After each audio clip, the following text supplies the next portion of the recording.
Vietnam's history is defined by a relentless fight for independence, first from China, then from France.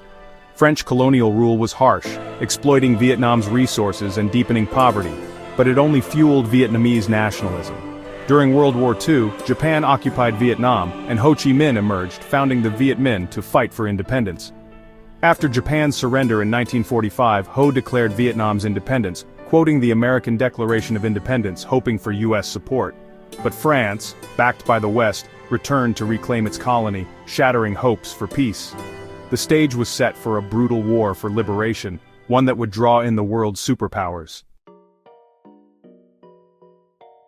The First Indochina War ended in 1954 with the Viet Minh's victory at Dien Bien Phu, forcing France to withdraw. At Geneva, world powers agreed to temporarily divide Vietnam at the 17th parallel, with reunification elections planned for 1956. Ho Chi Minh led the North. Ngo Dinh Diem, backed by the U.S., took control in the South. Fearing a communist victory, the U.S. supported Diem's refusal to hold elections, turning a temporary line into a lasting divide. The promise of peaceful reunification was broken and the seeds of future conflict were sown. With elections cancelled, Vietnam's division hardened. Diem's regime in the South became notorious for corruption and repression, sparking resistance among former Viet Minh and new dissidents. Crackdowns led to guerrilla warfare, and in 1960, the National Liberation Front, known as the Viet Cong, was formed. Initially cautious, North Vietnam soon began supporting the insurgency, sending supplies down the Ho Chi Minh Trail. What began as a civil conflict escalated as outside powers, especially the U.S., became more involved. The war was no longer just about Vietnam's future, it was becoming a global crisis. The stage was set for a much larger, devastating war. U.S. involvement in Vietnam began quietly, with financial aid and a handful of military advisors sent to support the South Vietnamese government. This early commitment was rooted in a powerful conviction: if Vietnam fell to communism, the rest of Southeast Asia would inevitably follow, like a row of dominoes toppling one after another. This belief, known as the domino theory, became a cornerstone of American foreign policy during the Cold War, shaping decisions at the highest levels of government. Under Presidents Eisenhower and Kennedy, American support for South Vietnam deepened significantly. The U.S. sent thousands of military advisors to train and equip the Army of the Republic of Vietnam, or ARVN, hoping to build a strong anti-communist force capable of resisting the North. These advisors worked side by side with South Vietnamese troops, teaching tactics, strategy, and logistics, while also providing weapons, equipment, and funding. The American presence grew steadily, reflecting a growing sense of urgency in Washington. However, the situation in South Vietnam was far from stable.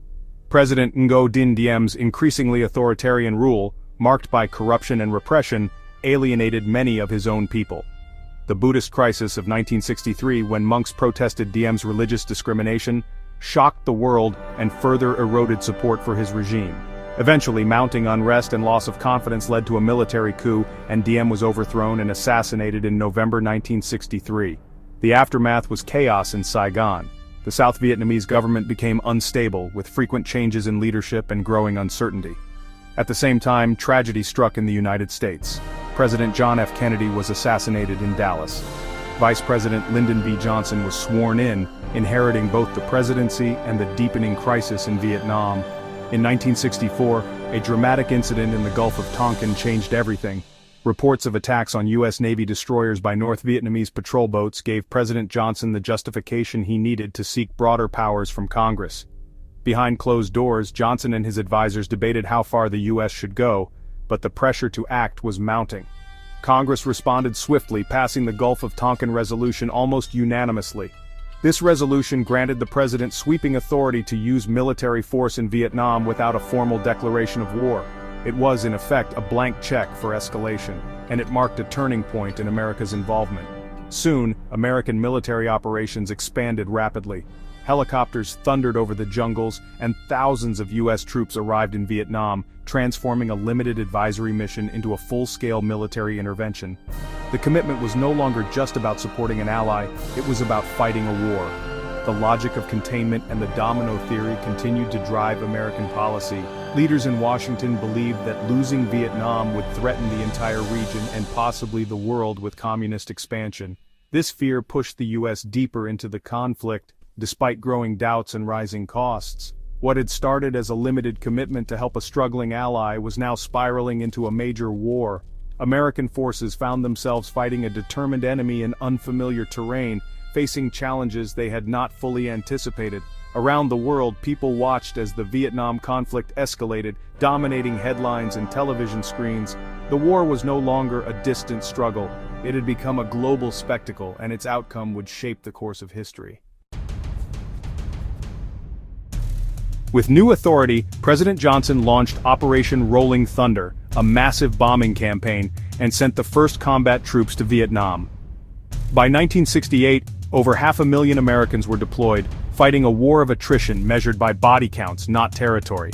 The siege at Khe Sanh became a symbol of American resolve, but its strategic value was debated. Then came the Tet Offensive, a surprise attack on cities across South Vietnam, including Saigon. Militarily, the Communists suffered heavy losses, but the offensive shattered U.S. claims of imminent victory. American public opinion turned sharply against the war. Tet marked a turning point, exposing the limits of U.S. power and the resilience of the Vietnamese. The war would never be the same. For American soldiers, Vietnam was a bewildering, deadly place. No front lines, constant danger, and an enemy hidden among civilians. The landscape itself was unfamiliar and unforgiving, with thick jungles, sweltering heat, and sudden monsoon rains making every day a struggle for survival. Soldiers never knew when or where the next ambush might come, and the fear of booby traps or snipers was ever present. The sense of isolation was profound, as many young men found themselves thousands of miles from home, surrounded by a culture and language they did not understand. The one-year tour fostered a survival mentality, with soldiers counting the days until they could leave. Each day survived was a small victory, and the calendar became a lifeline, a way to measure hope. Letters from home were treasured, offering brief moments of comfort and connection. Yet, the constant stress and uncertainty took a heavy toll on morale, and many struggled with loneliness and fear. Vietnamese civilians endured relentless suffering, caught between warring sides, their villages destroyed, and their lives uprooted. Families were forced to abandon everything they knew, often with only the clothes on their backs. The threat of violence was never far away, and the trauma of losing loved ones or homes became a daily reality for millions. Agent Orange devastated the land and left a legacy of illness. The once lush forests were reduced to barren wastelands and rivers ran polluted. Generations would suffer from the effects of toxic chemicals, with birth defects and chronic diseases haunting communities long after the fighting stopped. Millions became refugees, and traditional society was torn apart by war and corruption. Ancient customs and ways of life were shattered as people were forced into crowded camps or new cities. The bonds of family and community were tested as survival became the only priority. North Vietnamese and Viet Cong fighters endured unimaginable hardship, driven by nationalism and the belief that time was on their side. They lived for months in tunnels, surviving on meager rations and facing constant bombardment. Their determination was fueled by a deep sense of purpose and the hope of eventual victory. They fought in tunnels, under bombs, and at great cost, convinced they could outlast American resolve. The underground war was brutal and claustrophobic, with danger lurking in every shadow. Above ground, the devastation was total, as villages and fields were reduced to rubble. The war's human toll was staggering, leaving scars that would last for generations. Children grew up surrounded by loss and destruction, and families were forever changed. The echoes of the conflict would shape Vietnam, and those who fought there, for decades to come. Early on, most Americans supported the war, but as casualties rose and the draft expanded, support crumbled. The anti-war movement exploded, uniting students, veterans, and civil rights leaders in massive protests. The war divided the nation, hawks versus doves, young versus old, creating a bitter cultural rift. The Tet Offensive shattered government credibility, as Americans watched the U.S. Embassy in Saigon under attack. News anchor Walter Cronkite declared the war a stalemate, and President Johnson, facing public outrage, chose not to seek re-election. The war had broken his presidency and split the country. America would never be the same. In 1969, President Richard Nixon took office, inheriting a deeply unpopular war and a divided nation. He promised the American people peace with honor, a phrase that captured the hope of ending U.S. involvement in Vietnam without abandoning America's allies or prestige. To achieve this, Nixon introduced a policy called Vietnamization. The goal was to gradually withdraw U.S. troops from combat, shifting the burden of fighting to the South Vietnamese forces while still providing them with training, equipment, and support. American advisors worked closely with the Army of the Republic of Vietnam, or ARVN, hoping to build a capable military that could defend South Vietnam on its own. Yet, as U.S. ground forces pulled back, the war expanded in other ways. Nixon secretly authorized bombings in neighboring Cambodia and Laos, aiming to disrupt North Vietnamese supply lines. These actions destabilized the region, leading to further violence and suffering for civilians. Meanwhile, peace negotiations in Paris dragged on for years, with both sides reluctant to compromise. Finally, in 1973, the Paris Peace Accords were signed. The agreement called for a ceasefire and the withdrawal of all remaining U.S. troops. However, North Vietnamese forces were allowed to remain in the south, setting the stage for future conflict. For the United States, the war seemed to be over. American soldiers returned home and the nation tried to move on from years of turmoil and loss. But for the people of Vietnam, peace was fragile and uncertain. The ceasefire quickly broke down as fighting resumed between North and South.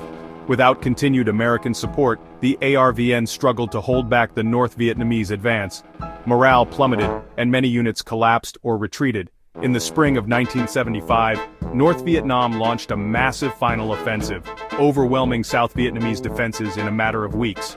On April 30, 1975, North Vietnamese tanks rolled into Saigon, the capital of South Vietnam, as panic and chaos gripped the city. The world watched as the last defenses crumbled and the city fell to communist forces. Dramatic images of helicopters evacuating Americans and desperate South Vietnamese from the rooftop of the U.S. Embassy became symbols of the war's chaotic and tragic end. Soon after, Saigon was officially renamed Ho Chi Minh City, marking the end of an era and the beginning of a new chapter for Vietnam. The country was reunified under communist rule, as celebrations and uncertainty swept through the streets. After decades of conflict, the long and devastating Vietnam War was finally over, leaving a lasting impact on both Vietnam and the world. The war's end brought no immediate peace. Vietnam was devastated, millions dead, and the land poisoned by war. The new government imposed harsh rule. Many fled as boat people, risking everything for a new life abroad. In America, over 58,000 died, and returning veterans faced indifference and trauma. The war left deep scars on both nations, fueling skepticism of military intervention and reshaping U.S. foreign policy. The Vietnam Veterans Memorial became a symbol of healing, but the pain lingered. Over time, the U.S. and Vietnam moved from enemies to uneasy partners. The war's lessons and its losses remain a somber reminder of the cost of conflict.